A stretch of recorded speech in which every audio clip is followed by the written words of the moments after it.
है ये Peoples Party is not going to be a part of the cabinet.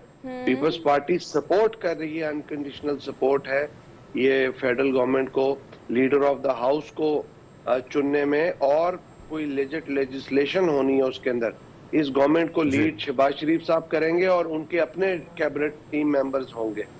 अच्छा sir, देखिए आपने वैसे सवाल मैं ना यही आपसे करना था जिसका आपने पहले जवाब दे दिया है कि आप बड़े क्लियर हैं इस पॉइंट पे। पाकिस्तान पीपल्स पार्टी अपने इस एजेंडे पे बहुत क्लियर है कि काबीना में हम नहीं बैठेंगे, सपोर्ट करेंगे, वोट करेंगे, हुकूमत बना देंगे। You guys are very clear on this point. But still जैसे अभी आप कह रहे हैं कि हम हुकूमत में आएंगे, चीज़ें हमारे इक़्तिदार में होंगी, हम आवाज़ उठाएंगे, हम चीज़ों को एड्रेस करेंगे, ऐसे मौके तो बाद में भी बहुत आएंगे जहाँ पर आप लोगों को कुछ ऐसे मसाइल को एड्रेस करना पड़ेगा जिसके लिए काबीना में बैठ के या काबीना का हिस्सा होकर उन मसाइल को हल किया जा सकता है, जो कि आम अवामी मसाइल है।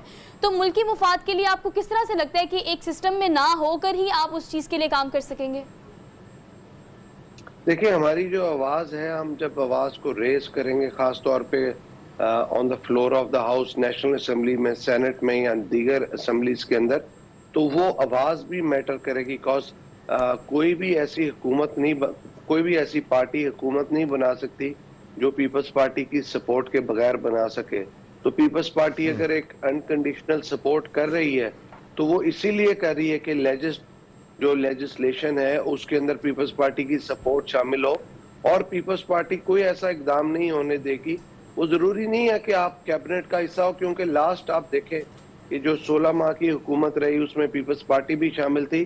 तो उस तमाम हुकूमत के बाद जो पॉलिटिकल डैमेज है दीगर पार्टियों को भी हुआ, लेकिन पीपल्स पार्टी को भी हुआ, और उसके ऊपर फिर एक ब्लेम गेम थी कि जी पीपल्स पार्टी की वजह से हम परफॉर्म नहीं कर सके। कोई कहता था कि फलाने की वजह से परफॉर्म नहीं कर सके।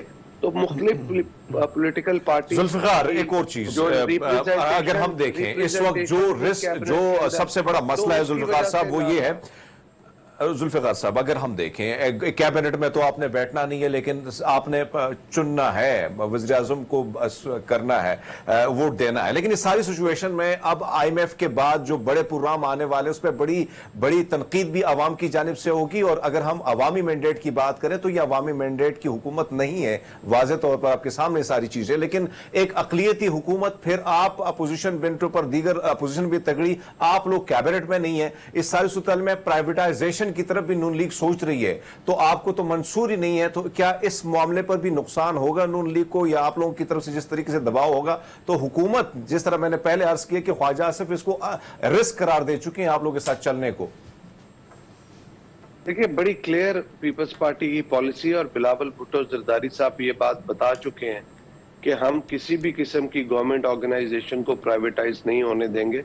हम इसके अंदर सजेस्ट करेंगे कि इसको पब्लिक प्राइवेट पार्टनरशिप के तहत कि कोई ऐसी कॉरपोरेट इसकी ट्रांसफॉर्मेशन की जाए और इसका ऐसा स्ट्रक्चर डेवलप किया जाए कि कोई प्राइवेट सेक्टर से आके कॉरपोरेट सेक्टर की तरह जिस तरह ऑर्गेनाइजेशन चलती है इसको रन किया जाए और इसको प्रॉफिटेबल बनाया जाए। तो we believe in morally in the transformation of the organisation rather than selling it to one mafia और कार्टल। जैसे पाकिस्तान के अंदर बहुत सारे पहले इदारे, बैंक्स, प्राइवेट गवर्नमेंट ऑर्गेनाइजेशन को सेल कर दिया गया, प्राइवेटाइज कर दिया गया, और आप वो देखें कि जिन लोगों ने लिया है तो वो किसी ना किसी माफियाज या किसी न किसी कार्टल का हिस्सा है, और वो लोग किसी न किसी नुमाइंदे की सूरत में आज तक ये इवन केयर टेकर गवर्नमेंट तक, तो वो कैबिनेट के अंदर कहीं ना कहीं से बैठे होते हैं, और वो इस ताक पे होते हैं कि हुकूमत के जो ऑर्गेनाइजेशंस हैं ये लॉसेस में जाएं और हम इसको बाद में खरीद के इसको प्रॉफिटेबल करें। तो ये प्री प्लान्ड एजेंडा है। इसके अंदर नंबर ऑफ ऑर्गेनाइजेशंस, मैं किसी भी ऑर्गेनाइजेशन का नाम नहीं लूंगा, लेकिन अगर किसी को चेक करना है तो ये देख लें कि कौन लोग उन सरकारी ऑर्गेनाइजेशन के शेयर्स खरीदते जा रहे हैं मार्केट से, और उनको लेकिन मैं ये कहता हूं कि जो बात आप जुल्फिकार कह रहे हैं ना मुसलसल, कि प्राइवेटाइजेशन की मुसलसल आप उस पर तनकीद कर रहे हैं। पीपल्स पार्टी की अपनी पॉलिसी ये जरूर है कि प्राइवेटाइजेशन होनी चाहिए, सिर्फ शफाफियत कम रही है। जहां पे शफाफियत कम हुई वहां पे ये कार्टल या माफियाज आ गए। वरना ये तो दुनिया भर में होता है और पाकिस्तान में भी होगा। और मेरा ख्याल है ठीक है, ट्रांसपेरेंसी जो है उसको मेक श्योर करना बहुत ज्यादा जरूरी है और यही एक मेन टारगेट होना चाहिए। Thank you so much both of you for being here.